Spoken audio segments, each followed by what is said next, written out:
On October 7th, 2023, officers with the Orlando Police Department were on proactive patrol when they noticed a couple in the abandoned lot actively urinating. Trying to find the arrow bar? You ain't trying to find nothing. Y'all urinating in the woods over here, man. Me? How'd you get over here? We just got dropped off. And you climbed the fence, clearly. No, it's open, right down here. Okay, so your friend over there has got her britches all the way down to her ankles in the woods, urinating. Well, that's not me. Okay. Yes, what are you doing all the way over there? You're doing the same thing. You're fiddling with your pants when you came out of there. You think so? What's that? Does it look like I am? You were when you came out of the woods. That's not true. Oh, he's definitely. So we can take this one of two ways, right? We can play the honest game, or we can take it a different route if you want to. So you're going to decide. Right? We know you're peeing back there, man. That's not true. Right away, you can see a classic moment in police encounters. The officer is confident about what he witnessed, while the person involved immediately denies it. From a legal standpoint, public urination may seem like a small thing, but many cities treat it as a municipal offense tied to public decency laws. What makes this situation more interesting is the setting. An abandoned lot where they apparently climbed a fence. That introduces the possibility of trespassing as well. The officer also uses a common tactic here, offering the chance to play the honest game. That's often meant to encourage someone to admit what happened before things escalate. All right, we can talk to the officer that was back there when you were back there. Which one? The one right there. That was behind you. Hey, Nick, what was the cowboy doing back there in the woods? Because you were back there when he was back there. Still the other one. What's your friend's name? I have no idea.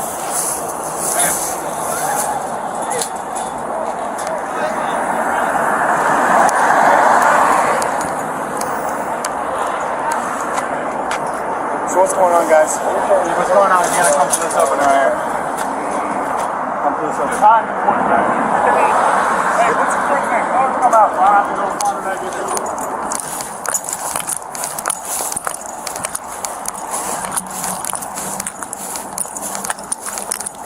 You see her back there, Gonzo? Sir, Orlando Police. Can't be sleeping in this lot.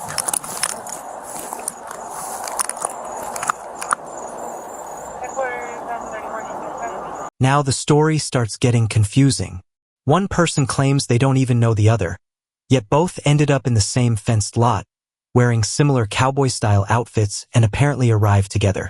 From an officer's perspective, inconsistencies like this are something they immediately focus on. Police are trained to look for contradictions because they often indicate someone might not be telling the full truth. But sometimes people really are just acquaintances through a mutual friend. The question is, are we seeing genuine confusion here, or a story that's starting to unravel under pressure? Can't be in this lot. You gotta get out. 73 Lake Avenue, I think she jumped the fence over there. Oh, she's right here. Ma'am, come out of there. Ma'am, Orlando Police, out of the woods. What are you doing? Also, just kind of scared. There we go. Scared of what? We said Orlando Police announced ourselves 5 times. I know. Walk towards the exit. Over there. Sir, get your stuff, get out. Here we hear the woman explain that she was scared, which is a reaction officers hear quite often during unexpected encounters. Even when police clearly announce themselves, people sometimes panic, especially if they believe they're about to get into trouble. But legally, hiding or running can complicate things. At this point, the officers are trying to establish identification and understand who these individuals are and why they were in a restricted lot.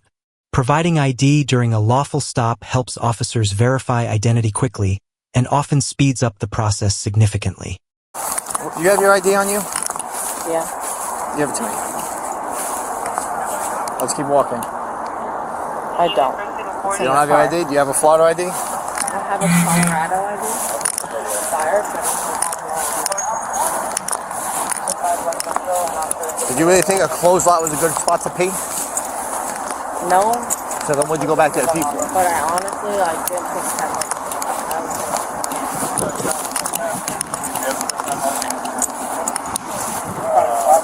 Okay. And where are you from? Who's this to you? You don't know him? You guys just went back there together to pee? So you guys are both wearing cowboy outfits. You don't know each other? Well, he's my friend's coworker. He's your friend's coworker. This is the central argument she's making, basically saying she had no other choice and was about to have an accident. On a human level, that's something most people can relate to. But from a legal standpoint, the key question becomes whether reasonable alternatives existed. Officers immediately point out that there are open businesses nearby, including a convenience store with a public restroom. If a legal option is available and within reach, courts usually don't accept the necessity defense. So the officer's focus here isn't just the act itself. It's whether there was a better choice that could have been made. Where's your friend at? They drove off. I went there because I literally was going to either pee myself in the car. Pull up your ID. Come right here. Out of these bushes. Right here. I don't have my. Yeah, he's getting up. He's a homeless guy. Oh, He's here it is. snapping. Here it is. Okay. Okay, so you do have your ID. Here's my Florida ID. You're like, can I see the officer? Can I see the officer who's back there? You said that twice. That was the question? No, it wasn't. I'll grab it for you. Give him your ID. I got it. You can hold it. I was just going to say I'll grab it for you. You can still give me your ID, and then still. So you thought going back there to pee was the smartest idea. When I seen you go down there, pull your That's what we pants told you, down, don't and go I back said, there and don't go pee." back there and pee. Yes, I heard you say that, but at that point, it was either piss my pants or do that. Like, do I think it was a good idea? No. Well, honestly, I was at the point Where did like y'all get dropped I was off? going to piss my pants. Where did you get dropped off? We just hopped out of the car right there. Okay. You see all these open businesses? There's a human use right there. 7-Eleven and then SM. Delta 33. You're saying you're gonna. Do they not have You sidewalks? walking into that corner is just as close as you walking into You don't know if they have sidewalks their public bathroom. Honestly, I'm new to the area. Oh, I Are honestly. sidewalks different over there from any other? Regardless of what area you're in, public urination is not allowed. All right. At this moment, the encounter moves from questioning into enforcement. The officer explains that public urination isn't just frowned upon. It's actually a city ordinance violation that carries a financial penalty and, in some cases, an arrest. Many cities issue citations, but others allow officers to take someone into custody depending on the circumstances. Here, the fact that they were inside a closed lot and ignored warnings appears to play a role in the officer's decision. What began as a quick stop is now officially becoming an arrest situation. So that's not a valid excuse. Processes. And on top of that, you're in a closed area, right? You're gonna be under arrest. And then.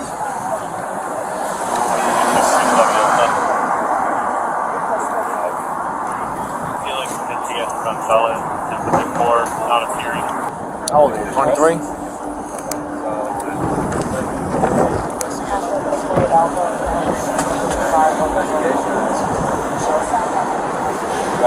Followed up with a question. Ask you again. Do you have anything else in your pockets? Why do I do? No? I see that. And your wallet?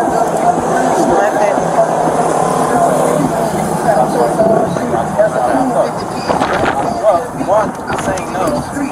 Then you talk. I grabbed it. Well, you touch yourself. Yeah, you touch yourself. I said stop touching yourself. When I first grabbed you behind,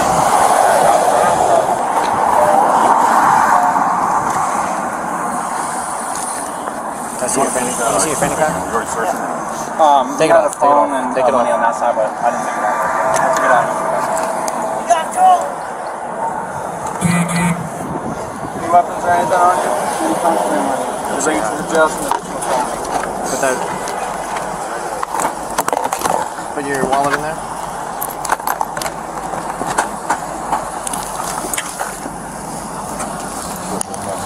Let me see your hands.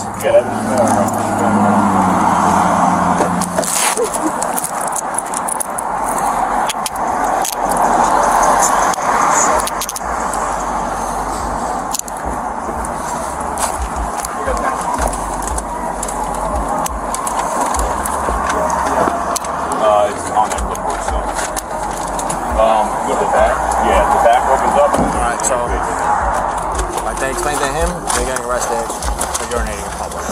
Okay? It's a city ordinance. It's a $250 bond. Your property is going to go with you. Okay? When you get there, you're going to be booked in, you're going to be processed, and you're going to be able to get a phone call. Okay? It's 12 o'clock, you're probably have to sit in there until about 6 a.m. Any property on her? Okay? Yeah, this is her property. I just gotta check her bag, make sure nothing's in it. Because you are a female, is there anything else on you that you may introduce into jail? I'm talking about drugs and paraphernalia. Because if you have any of that on you, it's a felony charge at that point. Okay? You don't have that? Okay. Sorry, me back here. I have her ID too, so give me a second. Yep. Which case did you put him in? Right or left? Right? You're gonna go in here and have a seat. Watch your head.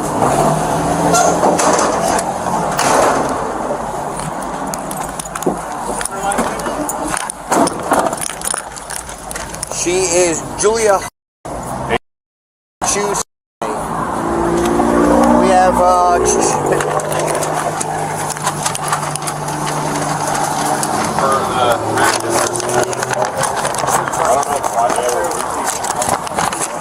just give me a second. I'm just going to write her information on this and then... In the end, both individuals were transported to the Orange County Jail and booked for violating the city's public urination ordinance.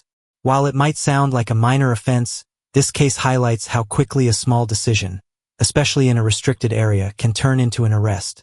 The officers emphasized that nearby businesses with restrooms were available, which weakened the argument that there was no other option. Situations like this raise an interesting question about judgment, legality, and how people react under pressure. What do you think? Was the arrest justified? Or should this have been handled with just a warning? If you found this case as surprising as we did, make sure to hit that like button, share your thoughts in the comments, and don't forget to subscribe for more incredible courtroom and body cam breakdowns.